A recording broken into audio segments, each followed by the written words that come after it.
हिंगोली जिल्ह्यात युरिया खतासाठी शेतकऱ्यांची भटकंती सुरू झाली आहे. एकीकडे व्यापाऱ्याकडे दुकानदाराकडे जर गेलं तर दुकानदार त्यांना सरळ सांगत आहेत की कृषी दुकानदार त्यांना सरळ सांगत आहेत की बा आमच्याकडे ते खत उपलब्ध नाही आणि उपलब्ध आहे तर ते चढ्या भावाने विक्री केली जात आहे. आपल्यासोबत काही शेतकरी आहेत. ही खरंच कृत्रिम टंचाई आहे की खत उपलब्धच नाही ते शेतकऱ्याकडूनच जाणून घेऊया आपण.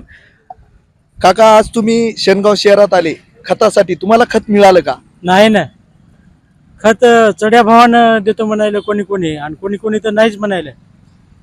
आज किती दुकानावर गेले तुम्ही? जवळपास 15 दुकान फिरले मी, खत मिळालं नाही. नाही. तर म्हणजे काय भाव सांगितला? ते 350, कोणी 370 म्हणाले. हा, आणि शासनाचा भाव तर 266 रुपये आहे.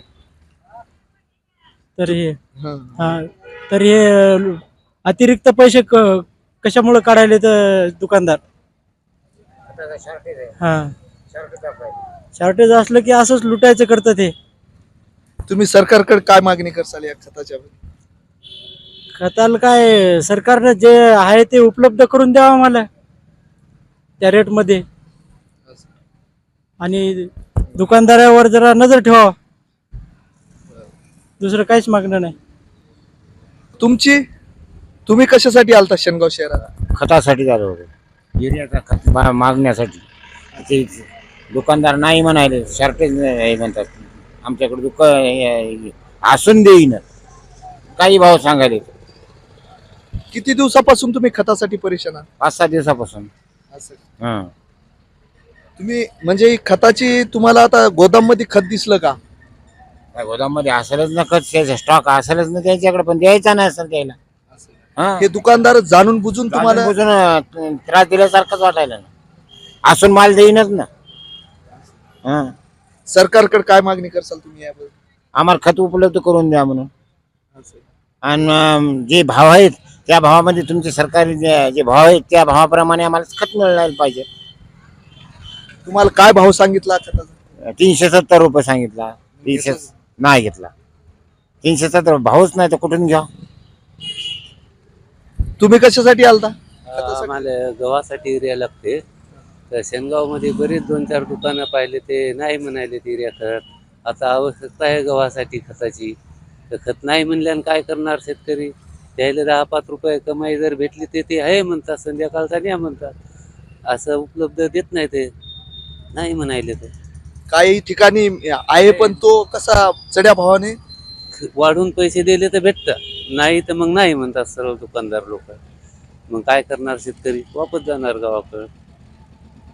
ही हिंगोली जिल्ह्यात अशी एक भयावह परिस्थिती निर्माण झालेली आहे की खत असून सुद्धा दुकानदार चढ्या भावाने खत विक्री केली जात आहे आणि शेतकरी आज 4 ते 5 दिवसापासून खत घेण्यासाठी परेशान आहेत. तरी याकडे प्रशासनाने लक्ष द्यावे असं शेतकऱ्यातून बोलले जात आहे. हिंगोली जिल्ह्यात युरिया खताचा मोठ्या प्रमाणात तुटवडा झालेला दाखवित आहेत आणि त्या अनुषंगाने मी हिंगोली जिल्ह्याच्या शेनगाव शहरामध्ये आलेलो आहे आणि या युरिया खताच्या तुटवडा संदर्भात आज आपल्यासोबत शेतकरी नेते मारुती गीते आहेत, त्यांच्याकडून जाणून घेऊया. तुटवडा आणि तुम्ही निवेदन देण्यासाठी आला. आज आम्ही माननीय कृषी अधिकारी तालुका शेनगाव येथे निवेदन देण्यासाठी आलो, कारण की रब्बीची आता पेरणी होऊन जवळपास 20 दिवस झालेले आहेत आणि माझ्या शेनगाव तालुक्यातील शेतकऱ्यांना युरियाच मिळत नाही. युरिया खत मिळत नसल्यामुळं ते आता ते जे पिकं आहेत ते कुपोषित होण्याच्या मार्गावर आहेत आणि शेतकरी एकीकडं युरियाची मागणी करतात, तर हे कृषी सेवा केंद्र जे दुकानदार आहेत ते कृत्रिम टंचाई दाखवून आड्याच्या दिढ्या भाव वसूल करण्याचा त्याचा प्रयत्न आहे आणि माझ्या शेतकऱ्यासाठी ते खत उपलब्ध नाही, साठा नाही असं म्हणून शेतकऱ्याला लुटण्याचं काम करत आहेत. आणि त्या संदर्भात मी आज माननीय कृषी अधिकारी साहेब यांना निवेदन देण्यासाठी आलो होतो आणि हे देणार आहे. मात्र आणि येत्या 2 दिवसाच्या आत जर शेनगाव तालुक्यातील शेतकऱ्यासाठी युरिया खत उपलब्ध हे करण्यात यावं, नसता मी तीव्र आंदोलन छेडण्याच्या सुद्धा तयारीत आहे. त्यासाठी लवकरात लवकर तात्काळ आपल्या माध्यमातून शासनाला प्रशासनाला सांगतो की लवकरात लवकर शेतकऱ्यावर न्याय करण्यासाठी 2 दिवसाच्या आत युरिया खत उपलब्ध करून माझ्या तालुक्यातील शेतकरी बांधवावर न्याय करावा, हीच आपली मागणी. एकीकडे युरिया खताची टंचाई दाखवली जाते आणि एकीकडे तोच युरिया खत चढ्या भावाने विक्री केल्या जात आहे. याकडे प्रशासनाने तात्काळ लक्ष घालून चढ्या भावाने विक्री होणाऱ्या कृषी दुकानदारावर कारवाई करण्यात यावी अशीही मागणी शेतकऱ्यातून केली जात आहे. मी रमाकांत पोले story.com साठी हिंगोली.